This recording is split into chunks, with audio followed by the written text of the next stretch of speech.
Hello বন্ধুরা, আজকের আমি নতুন রেসিপি নিয়ে হাজির হয়ে গেছি। সকালবেলায় কম খরচে সকালবেলা ব্রেকফাস্ট। দেখো, লঙ্কা কুচিয়েছি, পেঁয়াজ কুচিয়েছি, আলু ছাড়িয়েছি, আলুটাকে ওইটা দিয়ে চুড়বো আর কি। দেখো, আলুটাকে চুড়ে নিয়েছি। এবারে আমি এক বাটি আটা দিয়ে দিলাম, এক বাটি বেসন দিলাম, পারলে 1.5 বাটিও দিতে পারো। আদা দিলাম, বাটা আদা, রসুন বাটা, পরিমাণ মতো নুন, এবারে গোলমরিচ গুঁড়ো আর জিরে গুঁড়ো একটু দিয়ে দিলাম, দিলে টেস্টটা ভালো আসবে আর কি, তাই জন্য আমি দিলাম।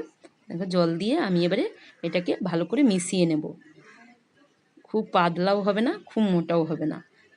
তো এটা সকালবেলা আমি এই ব্রেকফাস্টটা বানিয়েছি। আমার বাড়ির সবাই খেয়ে ভালো বলেছে। ঘরোয়া পদ্ধতিতে বানিয়েছি এটা, কম খরচে, তোমাদের কিছু লাগবে না। ঘরে যেসব জিনিস থাকে সেগুলোই দিয়ে করলেই হবে। দেখো, আমার রেডি হয়ে গেছে গোলাটা। তাওয়াও ওদিকে বসিয়ে দিয়েছি, তাওয়াও গরম হয়ে গেছে। এবার আমি এটা বাটিতে করে তুলে এতে ছাড়বো। দেখো, আমি খুব পাতলা হয়েছে কি মিডিয়াম। দেখো, আমি হাত দিয়ে ঘুরিয়ে নিচ্ছি। পারলে তোমরা চামচ দিয়ে, কেউ বাটির পিছন দিয়েও করতে পারো। আমার তো হাত দিয়ে ভালো হচ্ছে। তো আমি গ্যাসের দমটা কমিয়ে দিয়েছিলাম যাতে আমার হাতে তার না লাগে।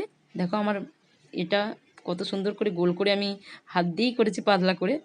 দেখো, বাড়িতে যেসব থাকে সেই সব দিয়েই এটা বানিয়েছি। কোথাও দোকান থেকে কিছু কিনতেও হয়নি, কিছু না। এটা তো সবসময় সবার ঘরেতেই থাকে। দেখো কি সুন্দর হয়েছে আমার ভাজাটা, পিছন দিকটা কি সুন্দর লেগেছে। দেখো, আমি তেল ছড়িয়ে দিচ্ছি, সাদা তেলও দিতে পারো, সরষের তেলও দিতে পারো, আমি সাদা তেল দিয়েছি। দেখো, উপর নিচটাও কি সুন্দর ভাজা হয়েছে। আমার এটা হয়ে গেছে, খেয়ে দেখবে। খুব নরম আর খুব টেস্টি সকালবেলার ব্রেকফাস্ট। সবাইয়ের পছন্দ হবেই হবে অবশ্যই। পারলে তোমরা শেয়ার করো, ভালো লাগলে কমেন্ট করে জানিও আমাকে কেমন লেগেছে। নমস্কার বন্ধু।